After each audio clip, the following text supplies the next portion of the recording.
DigiLocker হৈছে government ফালৰ পৰা ইস্যু কৰা এটা ডিজিটেল লকাৰ য'ত আপোনাৰ ডকুমেণ্ট ডিজিটেলভাৱে আপুনি লক কৰি ৰাখিব পাৰিব।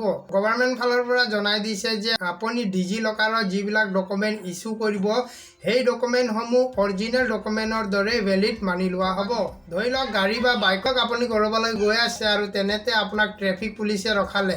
আপুনি দেখিছে যে আপোনাৰ ড্ৰাইভিং লাইচেন্স আৰু RC বুক আপুনি ঘৰতে পাহৰি থাকি আহিলে। তেনে ক্ষেত্ৰত আপুনি DigiLockerত ইস্যু কৰা ড্ৰাইভিং লাইচেন্স আৰু RC বুক আপুনি ট্ৰেফিক পুলিচক দেখুৱাব পাৰিব আৰু চালানৰ পৰা বাচিব পাৰিব। আৰু ধৰি লওক কোনোবা কোম্পানী বা কোনোবা অফিচ কাছাৰীত আপোনাক যদি অৰিজিনেল আধাৰ কাৰ্ড আৰু অৰিজিনেল পান কাৰ্ড দেখুৱাবলৈ কয় তেনে ক্ষেত্ৰত আপুনি DigiLockerত ইস্যু কৰা আধাৰ কাৰ্ড আৰু পান কাৰ্ড আপুনি দেখুৱাব পাৰিব। DigiLockerত ইস্যু কৰা যিখিনি ডকুমেণ্ট সেইখিনি আপুনি যদি দেখুৱায় তেতিয়াহ'লে অৰিজিনেলৰ দৰে ভেলিড মানি লোৱা হ'ব।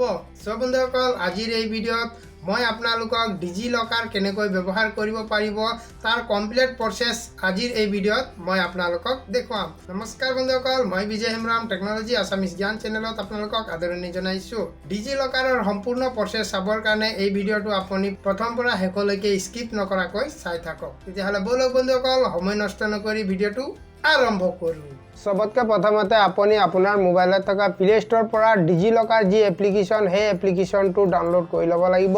এই এপ্লিকেশ্যনটো গভৰ্ণমেণ্ট ফালৰ পৰা ইস্যু কৰা হৈছে। চ' আপোনালোকে এই এপ্লিকেশ্যনটো প্লে ষ্ট'ৰৰ পৰা অতি সহজে আপোনালোকে ডাউনলোড কৰিব পাৰিব।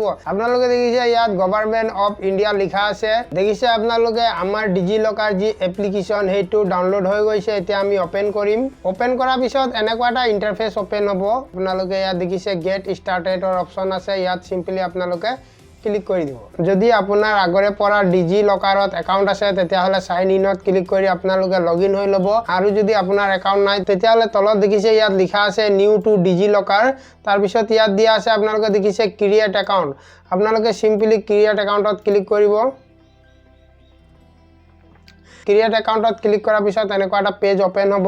ইয়াত আপোনালোকে আপোনাৰ ডিটেইলছ ফিল কৰিব লাগিব। ডিটেইলছ ফিল কৰিবৰ কাৰণে আপোনালোকৰ আধাৰ কাৰ্ড আপুনি ব্যৱহাৰ কৰিব। আধাৰ কাৰ্ডত যি এড্ৰেছ দিয়া আছে, যি ডিটেইলছ আপোনাৰ দিয়া আছে সেইখিনি আপোনালোকে ইয়াত ফিল কৰিব লাগিব। সবতকৈ প্ৰথমতে আপুনি আপোনাৰ নাম এণ্টাৰ কৰিব লাগিব আৰু সেই নাম আপোনাৰ আধাৰ কাৰ্ডৰ লগত মেচ হ'ব লাগিব। তাৰপিছত আপোনাৰ ডেট অফ বাৰ্থ ইয়াত আপুনি এণ্টাৰ কৰিব লাগিব। ডেট অফ বাৰ্থো আপোনাৰ আধাৰ কাৰ্ডৰ লগত মিল হ'ব লাগিব। তাৰপিছত আপুনি মেল নে ফিমেল ইয়াৰ পৰা চিলেক্ট কৰি ল'ব। তাৰপিছত আধাৰ কাৰ্ডত যি মোবাইল নাম্বাৰ সেই মোবাইল নাম্বাৰটো আপুনি ইয়াত এণ্টাৰ কৰি দিব। আপোনাৰ সেফটিৰ কাৰণে আপুনি ইয়াত 6 ডিজিটৰ এটা পিনক'ড ক্ৰিয়েট কৰি ল'ব। তাৰপিছত ইয়াত আপুনি আপোনাৰ ইমেইল আইডিটো এণ্টাৰ কৰি দিব। এণ্টাৰ কৰাৰ পিছত তলত দেখিছে ইয়াত আধাৰ নাম্বাৰ, ইয়াত আপোনাৰ আধাৰ নাম্বাৰটো এণ্টাৰ কৰি আপুনি চিম্পলি ছাবমিটত ক্লিক কৰি দিব।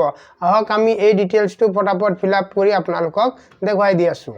বন্ধুসকল, ইয়াত কৈছে যে দিছ আধাৰ অলৰেডি ৰেজিষ্টাৰ্ড উইথ DigiLocker। তাৰ মানে মোৰ যি আধাৰ নাম্বাৰ এই আধাৰ নাম্বাৰটোৰ সৈতে মই আগতে এই DigiLockerত মই ৰেজিষ্টাৰ কৰি থৈছোঁ। আমি এতিয়া ডাইৰেক্ট সাইন ইন কৰিব পাৰিম। আমি নিউ একাউণ্ট ক্ৰিয়েট কৰাৰ কোনো দৰকাৰ নাই। আগতে আমাৰ একাউণ্ট ক্ৰিয়েট হৈ গৈছে। আমাৰ এতিয়া আগৰে পৰা একাউণ্ট আছে বুলি কৈছে, গতিকে আমি সাইন ইনত ক্লিক কৰিম। সাইন ইনত ক্লিক কৰাৰ পিছত আপোনালোকে সাইন ইন কৰিবৰ কাৰণে আধাৰ নাম্বাৰ নাইবা আপোনাৰ মোবাইল নাম্বাৰ আপুনি দিব পাৰিব।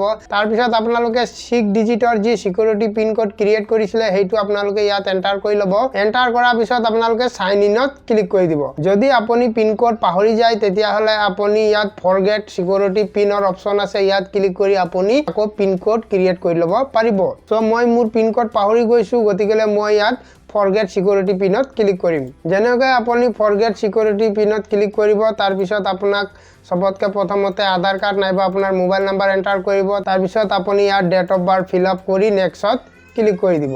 আহক এতিয়া মই ফিল আপ কৰি আপোনালোকক দেখুৱাই দিছোঁ। বন্ধুসকল, মই মোৰ আধাৰ নাম্বাৰ আৰু date of birth fill up কৰি ল'লোঁ। তাৰপিছত মই নেক্সটত ক্লিক কৰি দিম।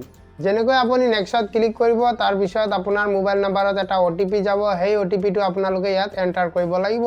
DigiLockerৰ পৰা মেছেজ আহিবৰ কাৰণে আপোনালোকে ইয়াত পাৰ্মিশ্যন দিব লাগিব। গতিকে ইয়াত পাৰ্মিশ্যন বিচাৰিছে, আপোনালোকে এলাউ কৰি দিব। এলাউ কৰি দিয়াৰ লগে লগে আপোনাৰ যি OTP সেইটো অট'মেটিকলি জেনেৰেট হৈ যাব আৰু ডাইৰেক্ট এই পেজটোত আপোনাৰ আহি যাব।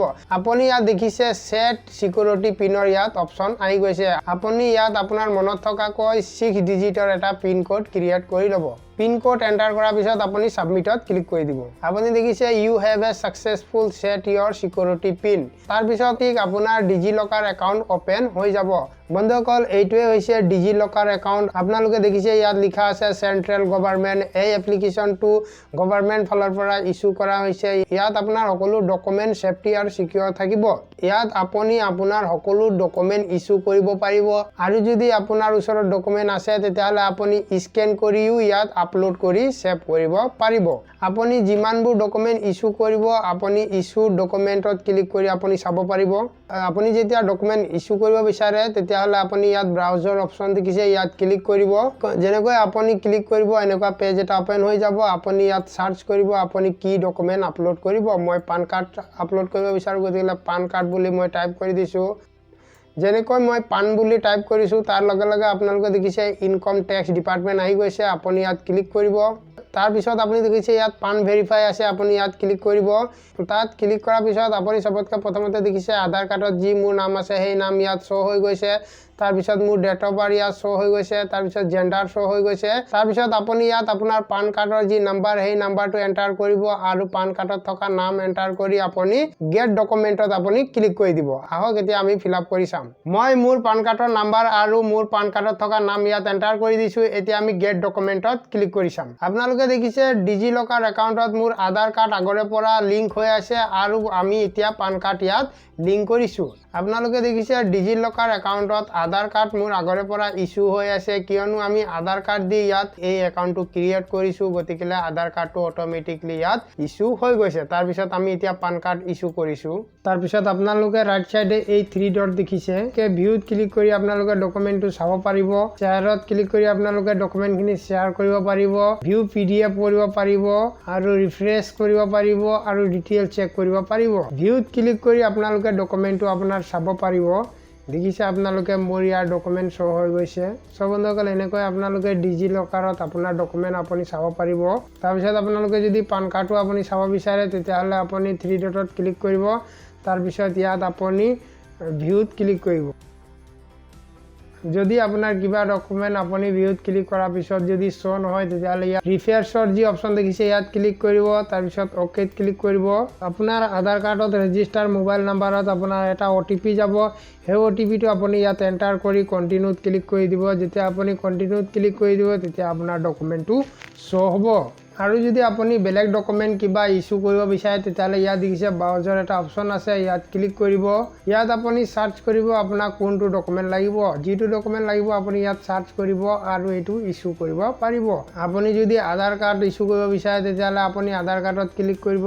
ক্লিক কৰাৰ পিছত আপুনি ইয়াৰ পৰা আধাৰ কাৰ্ড ইস্যু কৰিব পাৰিব ৰোড ট্ৰান্সপৰ্টৰ ডকুমেণ্ট যদি আপুনি ইস্যু কৰিব বিচাৰে তেতিয়াহলে ইয়াত ক্লিক কৰিব ইয়াত ক্লিক কৰাৰ পিছত আপুনি ইয়াত দেখিছে সকলো ডকুমেণ্ট ইয়াত দিয়া আছে আপুনি কোনটো ডকুমেণ্ট ইস্যু কৰিব বিচাৰে হেতু আপুনি ইয়াত ক্লিক কৰি ইস্যু কৰিব পাৰিব মই ড্ৰাইভিং লাইসেন্স ইস্যু কৰিব বিচাৰো গতিকে মই ড্ৰাইভিং লাইসেন্সত ক্লিক কৰিম ক্লিক কৰাৰ পিছত আপোনালোকে দেখিছে ওপৰত মোৰ আধাৰ কাৰ্ডত থকা নাম আহি গৈছে ডেট অফ বাৰ্থ আহি গৈছে ইয়াত মই ড্ৰাইভিং লাইসেন্সৰ যি নাম্বাৰ এই নাম্বাৰটো এন্টাৰ কৰি যদি মই গেট ডকুমেণ্টত ক্লিক কৰো তেতিয়া মোৰ ড্ৰাইভিং লাইসেন্স ইস্যু হৈ যাব ঠিক তেনেকৈ যদি মই ফিটনেছ সাৰ্টিফিকেট ইস্যু কৰিব বিচাৰো তেতিয়া ফিটনেছ সাৰ্টিফিকেট ইস্যু হৈ যাব সব বন্ধুসকল এনেকৈ আপোনালোকে আপোনালোকৰ যিবিলাক ডকুমেণ্ট আছে সেই ডকুমেণ্টখিনি আপোনালোকে ইয়াত ডিজিলকাৰত ইস্যু কৰিব পাৰিব আৰু এই সাৰ্টিফিকেটসমূহ অৰিজিনেল সাৰ্টিফিকেটৰ দৰে মানি লোৱা হ'ব আই হোপ বন্ধুসকল আপোনালোকক এই ভিডিঅ'টো ভাল লাগিলে আৰু আশা কৰো এই ভিডিঅ'টো আপোনালোকক যথেষ্ট ইউজফুল হ'ব যদি আপোনালোকক এই ভিডিঅ'টো ভাল লাগিলে তেতিয়া কমেন্ট বক্সত কমেন্ট কৰি জনাব